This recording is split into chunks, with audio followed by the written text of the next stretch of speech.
cours de préparation à la certification Prince de Agile Foundation. Une fois de plus, bienvenue au cours. Nous abordons à présent la cinquième et dernière section de ce cours intitulée Domaine d'intérêt dans un contexte agile. Vous voudrez noter que l'examen comportera 5 questions valant 5 points sur cette section. Qu'allons-nous voir dans cette section? Eh bien, nous allons couvrir l'agilomètre, qui est l'outil précieux pour une évaluation de l'agile. Nous parlons également des exigences, comment les exigences sont gérées, et nous verrons enfin la communication riche, l'importance de celle-ci et les concepts de version fréquente ou livraison fréquente. À titre de rappel, nous avons vu qu'une version peut être composée de plusieurs sprints et d'exigences qui se présentent généralement sous la forme de récits utilisateurs. Eh bien, dans cette section, nous entrerons un peu plus dans les détails. Parlons tout d'abord de l'agilomètre. L'objectif de ce domaine d'intérêt est de permettre d'évaluer l'environnement agile afin d'adapter Prince 2 avec le contrôle et la prévisibilité appropriés. Ce qu'il faut retenir, c'est que l'agilomètre nous permet d'évaluer les aptitudes agiles d'un projet afin de mieux adapter la combinaison Prince 2 agile.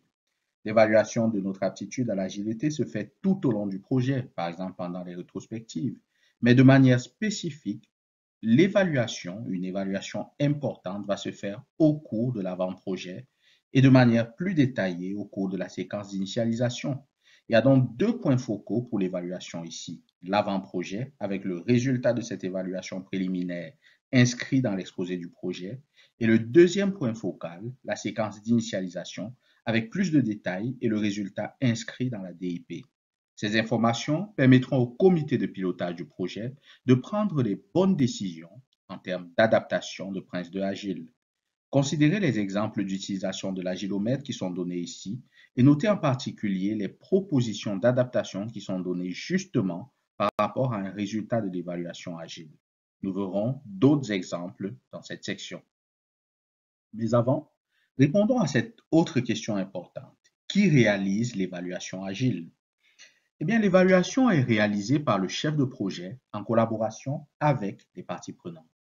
Pour ce faire, il utilise évidemment l'agilomètre afin de déterminer le degré d'agilité possible du projet. Le projet peut-il être plus agile? Quels sont les défis à relever pour passer à l'agilité? Notez bien que l'agilomètre n'est qu'un outil qui facilite la prise de décision. Il ne prend donc pas de décision en lui-même. De plus, l'agilomètre met en évidence les risques et les avantages de l'utilisation d'agile. Comment fonctionne l'agilomètre?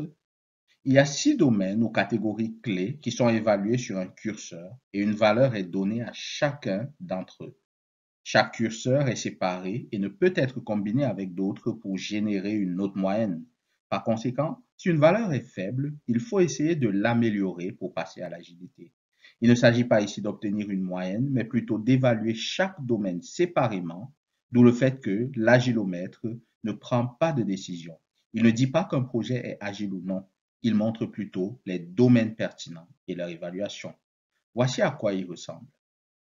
Nous voyons ici les 6 curseurs de l'agilomètre. La flexibilité sur ce qui est livré, le niveau de collaboration, la facilité de communication, la capacité à travailler de manière itérative et à livrer de manière incrémentale, l'environnement propice à l'agile et l'acceptation de l'agilité. Il s'agit de 6 curseurs d'adéquation. Les valeurs peuvent varier de faible à élevé. Plus précisément, ils peuvent être notés sur une échelle de 1 à 5, 1 étant la valeur la plus faible et 5 la valeur la plus élevée. En d'autres termes, les valeurs proches de 5 signifient que l'environnement est plus agile ou que le projet peut être plus agile dans ces conditions. Mais si l'un des curseurs est bas sur l'échelle, ce curseur particulier doit être approuvé, mais en prenant certaines mesures si cela est possible dans la pratique. Après l'évaluation, il s'agit de réfléchir à la manière dont les valeurs peuvent être améliorées vers la droite. Les résultats de ces évaluations régulières permettent d'ajuster les méthodes de travail. Prenons un exemple. Si le niveau de collaboration est jugé faible, par exemple, à la valeur 2, certaines mesures peuvent être prises pour le faire passer à 3, à 4, voire même à 5. En effet, si l'organisation souhaite que le projet soit plus agile, le niveau de collaboration doit être bon. Ainsi, un score de 1 ou 2 n'est peut-être pas propice à la réalisation de projets de manière agile. Par conséquent, il serait nécessaire d'augmenter le niveau de collaboration pour rendre le projet plus agile. Il en va de même pour les autres curseurs. S'il y a moins de flexibilité sur ce qui est livré, le premier curseur en haut, alors l'agilité sera faible et certaines mesures pourraient être prises, si c'est possible, en pratique pour augmenter la flexibilité sur le périmètre. C'est pareil pour les autres curseurs tels que la facilité de communication, car dans un environnement plus agile, la communication est plus facile, plus visuelle, et la capacité à travailler de manière itérative et à livrer de manière incrémentale est plus grande dans un environnement agile. De même, les conditions environnementales qui favorisent l'agilité présentent plus d'avantages et enfin, l'acceptation de l'agilité permet de devenir plus facilement agile. Chaque organisation peut avoir sa propre forme d'agilomètre. Prince 2 ne considère pas qu'un projet soit agile ou non agile, mais qu'il se situe à un certain point sur le spectre agile. Examinons à présent chacun de ces 6 curseurs. Commençons par le premier curseur de l'agilomètre, la flexibilité sur ce qui est livré. Les parties prenantes ici sont très à l'aise avec le fait que le changement est inévitable et qu'il est nécessaire pour obtenir un produit qui reflète fidèlement la réalité. Les parties prenantes sont également très à l'aise avec la priorisation et la modulation ou flexion du travail en termes de périmètre et de critères de qualité afin de protéger le niveau de qualité et les délais de livraison des produits. Voici par exemple quelques comportements qui traduisent une bonne flexion de ce qui est livré. Les parties prenantes sont favorables au changement.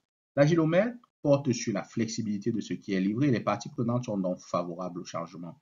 Autre comportement, il est accepté que les détails changent, mais les changements importants doivent être contrôlés.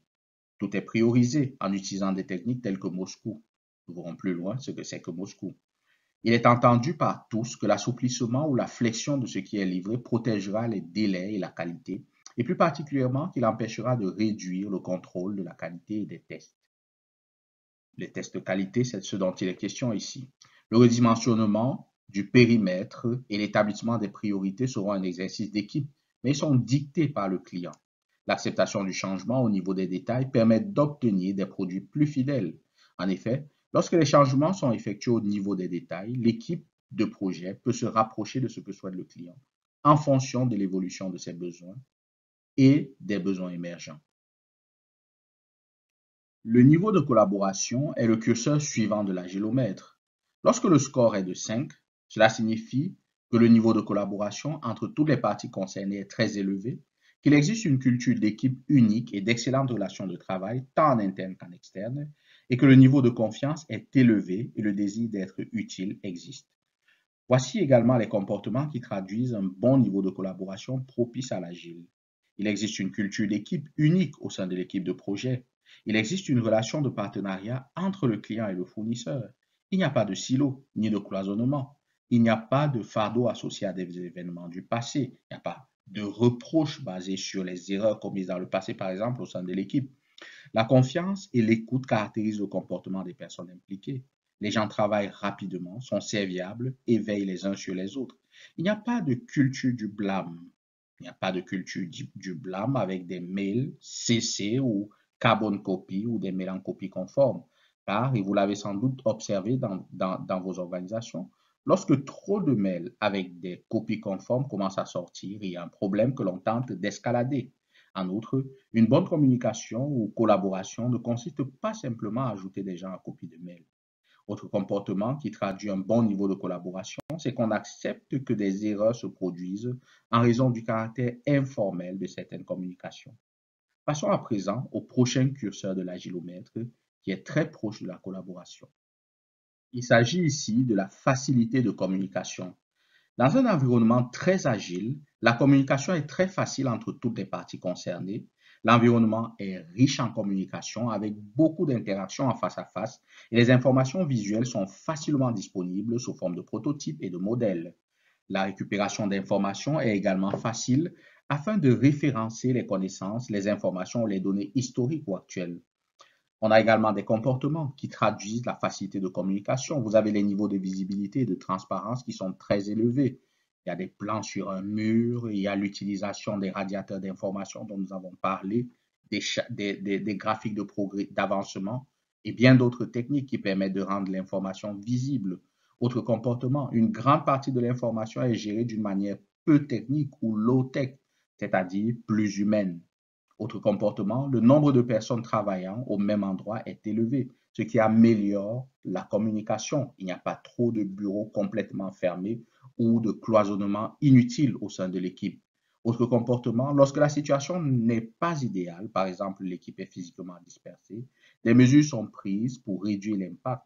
On utilise par exemple la vidéoconférence ou d'autres méthodes du même genre pour favoriser les échanges en face à face en se regardant droit dans les yeux, si on peut le dire ainsi, en regardant le visage, car vous le savez sans doute, la communication n'est pas que vocale ou verbale, elle est aussi visuelle. Autre comportement, il y a beaucoup de communication informelle, en face à face et par téléphone. Et autre comportement qui traduit un bon niveau de communication ou la facilité de communication, les rapports formels sont limités. Les rapports sont généralement plus informels. Et oui, dans un environnement où la communication est vraiment libre, l'informel est utilisé plus que le formel. Le prochain curseur touche l'essence même de l'agile.